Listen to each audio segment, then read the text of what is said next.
O senhor se mutou. Pode falar. O senhor Pode- se mutou quando foi falar. Ah, não, é que eu tava tentando abrir é porque eu ligo o microfone antes, porque ele faz um barulhinho esquisito no comecinho aí, quando começa a gravação.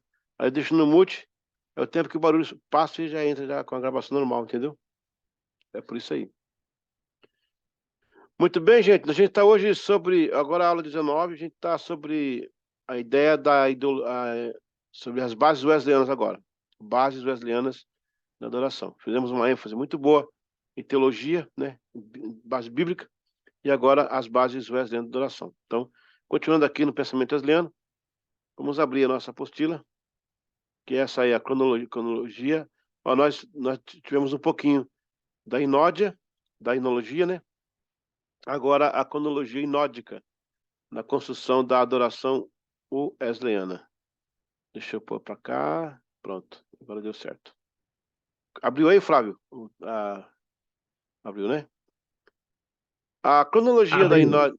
Obrigado. A cronologia da inódia wesleyana é importante para compreender as bases teológicas bíblicas que a construíram e regem a temática musical de nossas paróquias. De 1744 a 1745, há uma cronologia interessante que, ao longo dos anos, os wesleyanos desenvolveram e vemos claramente a condução do Espírito Santo em cada jornada. Charles Wesley, em 1744, Charles Wesley esteve na primeira conferência wesleyana este ano. O ímpeto e o sentido de grupo se fortaleceram nesta conferência, em resposta às perseguições vorazes que os metodistas enfrentavam.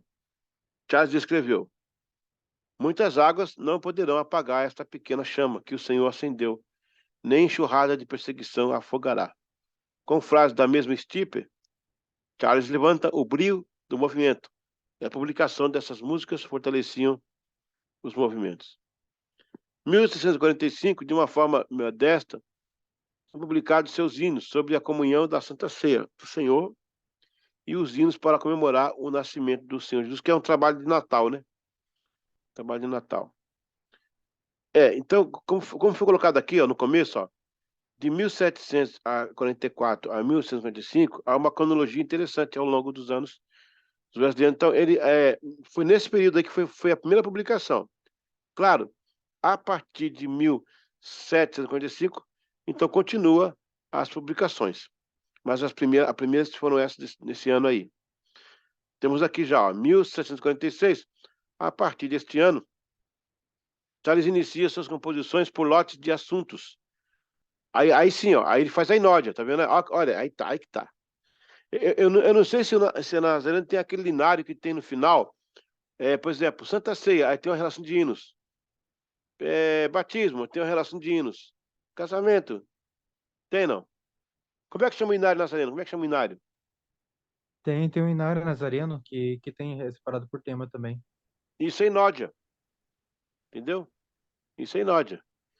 Você pode falar assim, amados irmãos, o Pai do Senhor, vamos à página Natal, onde está desculpa, inódia, é isso. Onde está a inódia sobre o batismo? O pessoal fica voando assim. Que é esse pastor? Você fala assim, vai estudar, rapaz, né? Então, aí tá uma inódia. E Carlos Wesley começa isso aí, ó.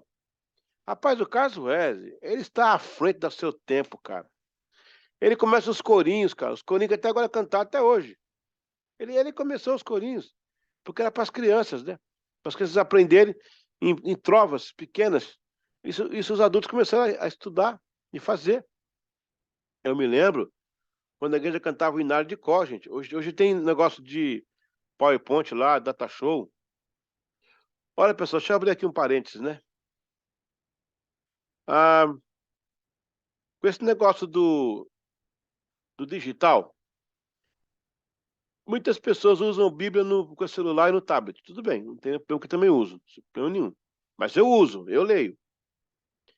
Agora, a igreja fica colocando os textos lá no telão e o povo não tem manejo da Bíblia, da palavra.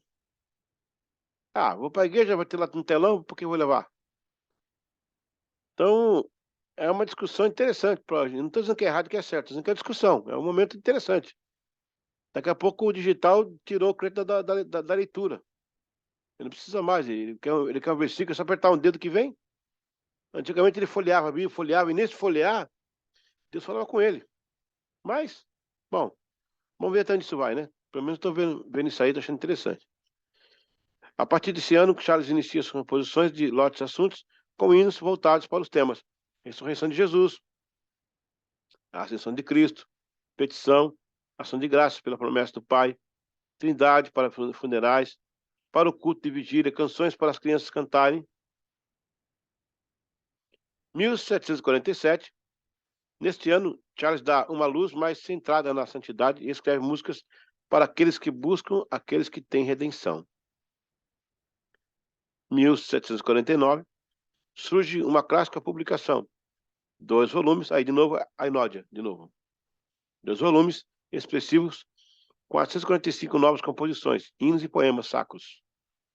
Também Charles casa-se com Sarah Sally Gwynne, no dia 8 de abril, na igreja de Llanfairpwll, Frecton, país de Gales. E John Wesley presidiu a reunião, em cerimônia presidida por seu irmão. Embora o casamento provocou algumas provocações, ela era 19 anos mais jovem. Meu Deus. Charles não possuía estabilidade financeira, porém, Deus os abençoou. Eles fizeram uma grande dupla musical. Charles solfejava as notas e Sarah escrevia na pauta musical. Eles deram ao mundo Samuel Wesley, um dos maiores músicos que a Inglaterra conheceu. Seu apelido foi o Mozart inglês. 1750, neste ano, Londres sofreu um terremoto e Charles não pensou duas vezes. Compôs hinos em relação à segurança do crente em Deus diante dos terremotos da vida. Era uma adoração para a sua época atual, contemporânea. A vida cristã era cantada e centrada em Deus, com base na vida rotineira e no dia a dia. Sua obra foi oriunda do sermão A Causa e a Cura dos Terremotos. Lembra que eu fui na outra aula sobre sermões? Aí, ó. Ele pega o sermão e faz a música. 1755. Já nessa época, os metodistas enfrentaram as forças internas, cuja linha de pensamento tendia a uma eminente divisão. Charles apressou-se e compôs as canções para amenizar a situação. Quando no início fomos enviados para ministrar a palavra, pergunto: pregamos a nós mesmos ou a Cristo, o Senhor? Era nosso alvo arranjar discípulos, formar um partido ou fundar uma seita? 1758, mais publicações, e desta vez foram obras a respeito da intercessão por toda a humanidade. 1761, publicam-se os hinos para quem Cristo é tudo em todos. Quanta coisa, né, pessoal? Quanta coisa, né? Em 1762, agora Charles viabiliza publicações de uma vasta contribuição. Foram 2 volumes, porém nesta obra havia um diferencial, pois era uma inódia de breves hinos sobre passagens selecionadas das Escrituras. Disse que daí nasce a ideia dos hinos curtos, os chamados corinhos, no Brasil. Nessa edição havia mais de 2.000 novas composições. 2.000 trovas, né? São pequenos corinhos. 1763, ano em que as crianças recebem também seu inário, cânticos infantis onde originam-se os louvores da escola dominical. 1767, ano da publicação de peças musicais para o uso da reunião, familiares e outras composições que enfatizam a Trindade Santa. Tá vendo? Aí ele começou a fazer um trabalho para os pequenos grupos nas casas. Isso naquela época, gente, isso tem 300 anos, cara. 1780, este foi um ano promissor, pois para atender os movimentos que se agitavam, o próprio John Wesley elaborou um inário especial para o uso nas sociedades metodistas, uma coleção de hinos para o uso do povo chamado metodista. Detalhe, este inário possuía 525 hinos, entre eles composições de John Wesley também. No entanto, 480 hinos são da autoria de Charles. E veja o compromisso da herança wesleyana na adoração. No prefácio, John escreve: esse livro é, com efeito, um pequeno corpo de teologia experimental e prática. Olha só, a preocupação deles na enologia era transmitir a teologia. Hoje em dia o pessoal fala de si mesmo, culto à personalidade, autoajuda.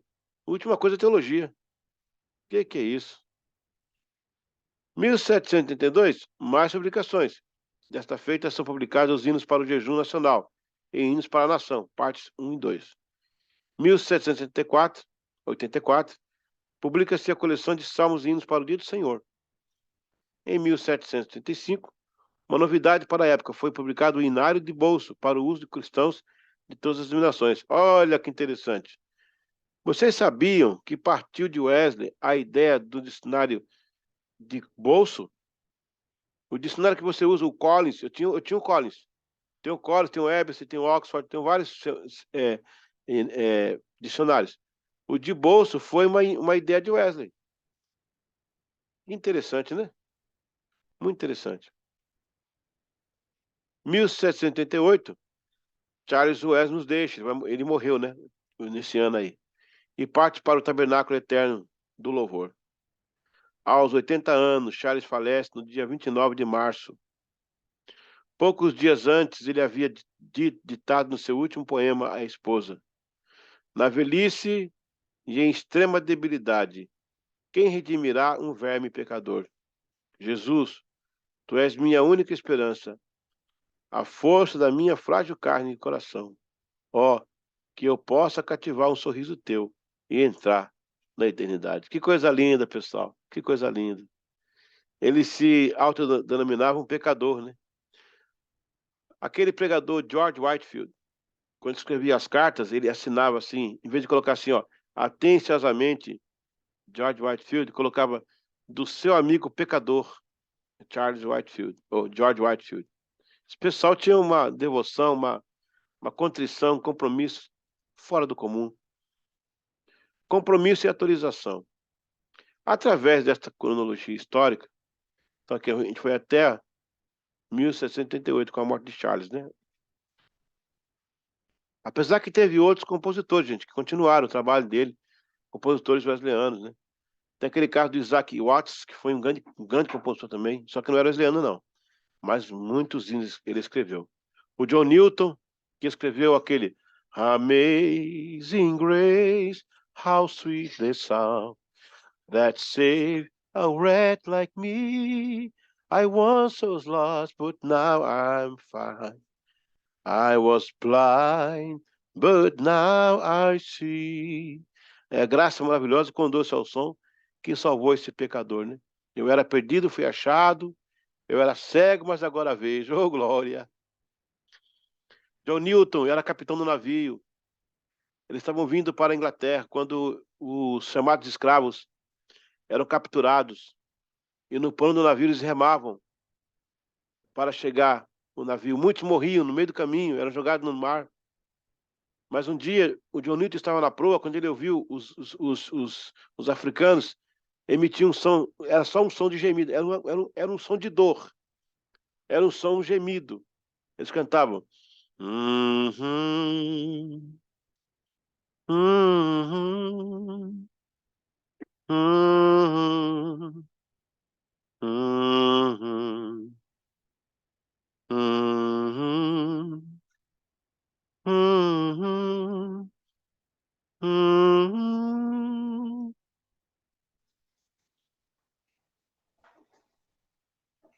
John Newton, tocado por Deus, escreveu a letra. Oh, graça maravilhosa, com doce é o som que salvou esse pecador. E ele compara a escravidão e a liberdade com o pecado e a salvação em Cristo. Aleluia. Quem é crente, dá um glória aí. Amém. Glória a Deus. Amém, glória a Deus. Compromisso e atualização. Através dessa cronologia histórica, notamos que o movimento acompanha a movimentação. Não era uma construção inológica, tipo, deixa como está para ver como é que fica. Ou vamos de acordo com o que conseguir. Ainda tipo, qual o próximo sucesso da banda tal, do cantor tal. em absoluto. Havia uma visão sobre os temas santidade, conhecer a Deus, vida cotidiana, e todas as canções atrelavam o povo à orientação da palavra e uma vida de testemunho. Hoje vemos que recebemos canções de todo quanto é forma. Não se faz um estudo sobre a carência daquela comunidade específica ou a necessidade daquela igreja local. Na verdade, precisamos refletir até hoje o poder da mídia dita enologia da igreja. É uma falha muito grande, Major. Uma falha muito grande, João Paulo, Daniel. É uma falha muito grande, Flávio, quando as igrejas cantam as canções que não estão retratando a sua comunidade. Nos campos de algodão do Tennessee, de Memphis, quando os chamados escravos plantavam algodão e eram escravizados, eles cantavam: Da linda pátria estou. Eu não consigo cantar. Mas eles diziam que um dia eles seriam salvos e libertos. E aquilo fortalecia a fé deles. Naquelas canções diziam: vamos ficar firmes, seremos libertos um dia. Eu não sei se você está entendendo o que eu estou falando. Nossa, sala difícil. Então, a enologia wesleyana, a cronologia wesleyana, ela está ligada, você percebeu? Cada ano tem uma ênfase. O que a comunidade desenvolvia, havia uma ênfase. Por exemplo, se eu tenho uma igreja nazarena no meio da comunidade, e naquela comunidade há um índice muito grande de traição conjugal, por exemplo. É um local de muita prostituição.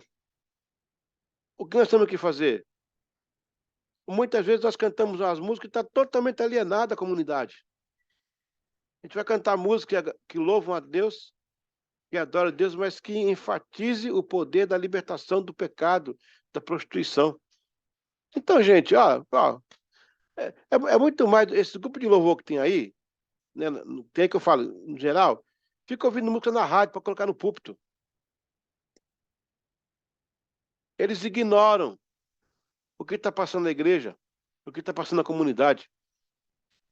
Olha, se o pastor falar assim, ó, a nossa comunidade aqui, a nossa igreja está passando um momento assim, de muita infidelidade monetária, de dízimo, o pessoal não contribui. Vamos cantar hino de prosperidade, hino que a pessoa, biblicamente, a pessoa faz, a pessoa entrega, ela recebe e tal. Cara, é uma disparidade entre o púlpito e o povo, sendo que a canção é a coisa mais poderosa para unir a comunidade, então, de um sentimento ou de uma direção.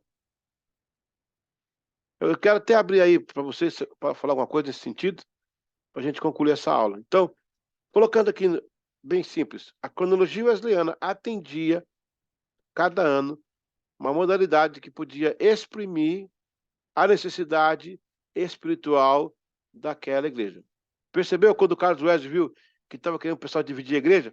Ele fez hino de unidade, né? Quando o povo está distanciando do Senhor, fizeram hino de santidade. Você já acha que isso é irrelevante hoje? Que eu estou aqui falando abobrinha? Pode falar à vontade. O que é que vocês falam? Não, pastor? Você está viajando a maionese. Hoje em dia, agora é a mídia. Que toca na rádio aí, tem que tocar na igreja. Que está lançando aí, os cantores estão lançando aí agora, tem que lançar na igreja. O que que vocês falam a respeito aí? Vamos abrir aqui o microfone rapidinho.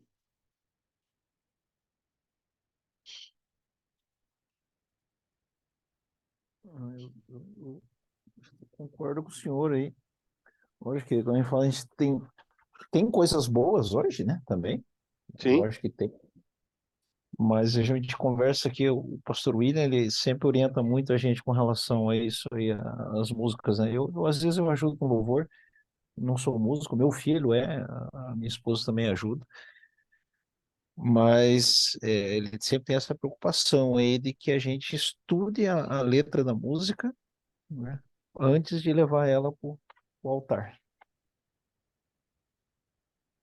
E com relação ao que eu falei da necessidade da comunidade ou da igreja, por exemplo, a nossa igreja está com uma situação difícil na área de santidade. O povo está totalmente meio que mundano. Eu vou cantar canções que evoquem a santidade ou eu deixo para lá, canto músicas bonitas, abençoados, mas que não precisa falar de santidade. O que vocês acham?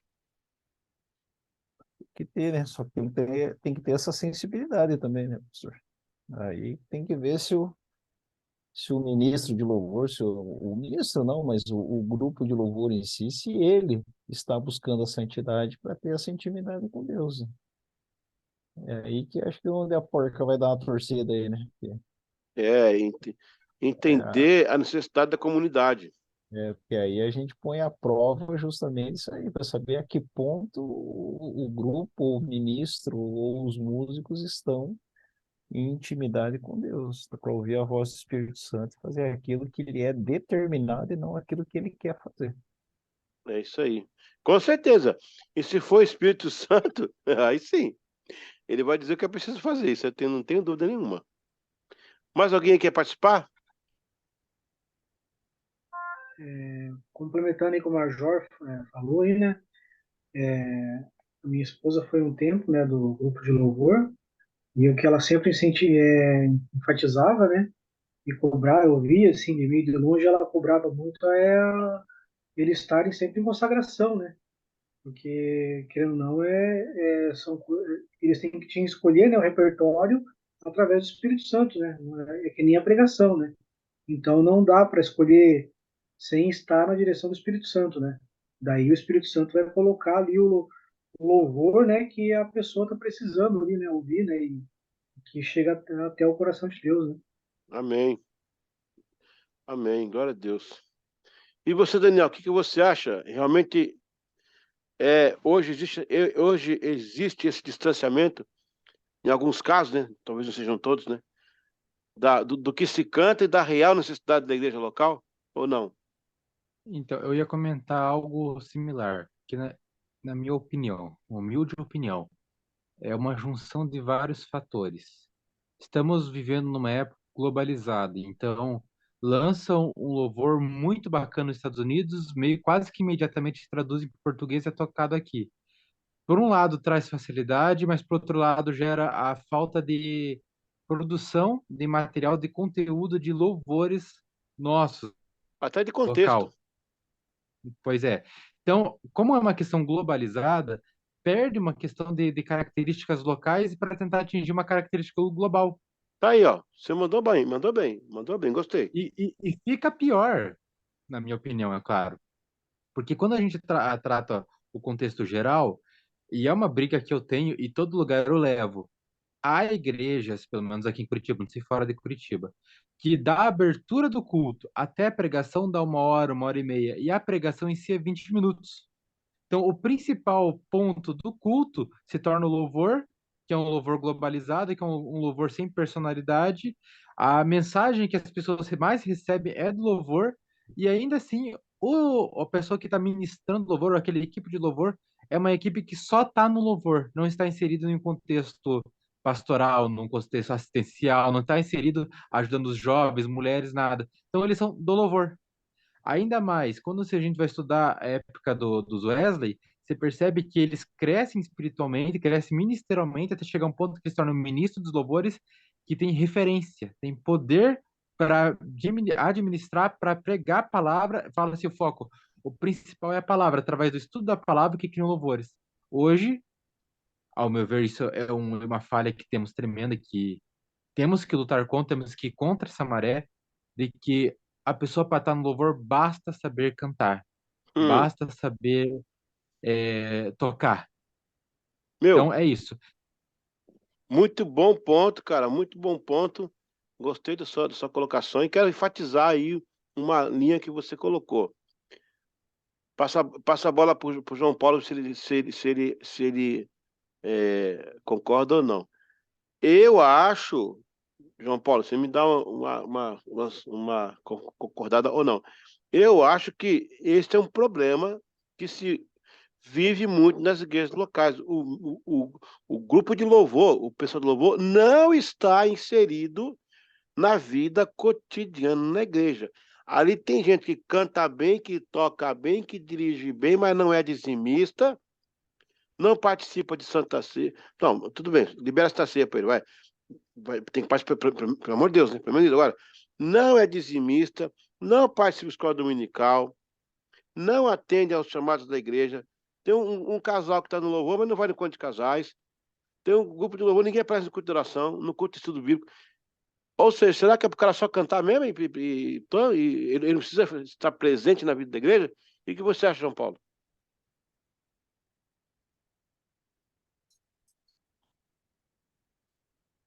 E o João Paulo está aí, não. Deve ter dado saída aí. Eu acho que quem cala consente. Tá certo. Mas e daí? Eu volto a bola para o Major, então.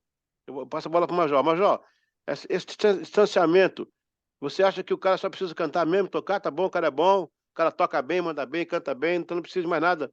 Ou você acha que esse Nossa. grupo de louvor teria que estar inserido? Escola dominical, dizimista, participação, e pá e pá. O que você acha?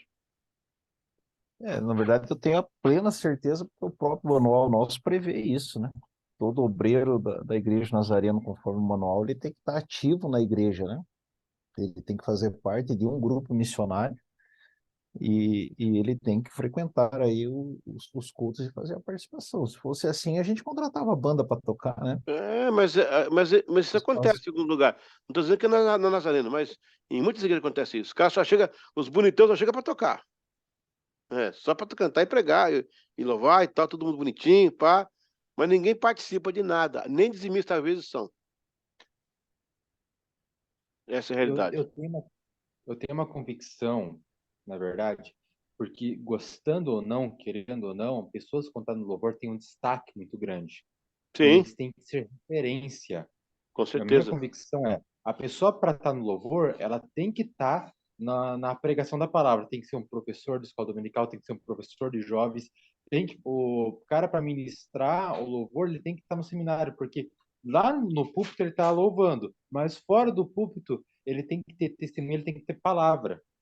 O David, que tá aqui, volta e meia faz uma matéria conosco, é algo assim que é notável, que ele tá no louvor, toca na banda do distrito, e quando ele tá fora do louvor, ele tá ministrando a galera fora Então é alguém assim que louva a Deus através da sua vida, e quando está no púlpito é usado por Deus através dos louvores.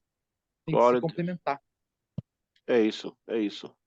Muito bem, pessoal. A gente vai encerrando aqui mais essa aula aí. Essa é a terceira. Eu vou dar agora para vocês 5 minutos para tomar uma água legal. O Major jantar. O Major tem que jantar, tá com muita fome hoje, hein? A gente volta 5 minutinhos, tá bom? Bom apetite. 5 minutinhos, a gente volta.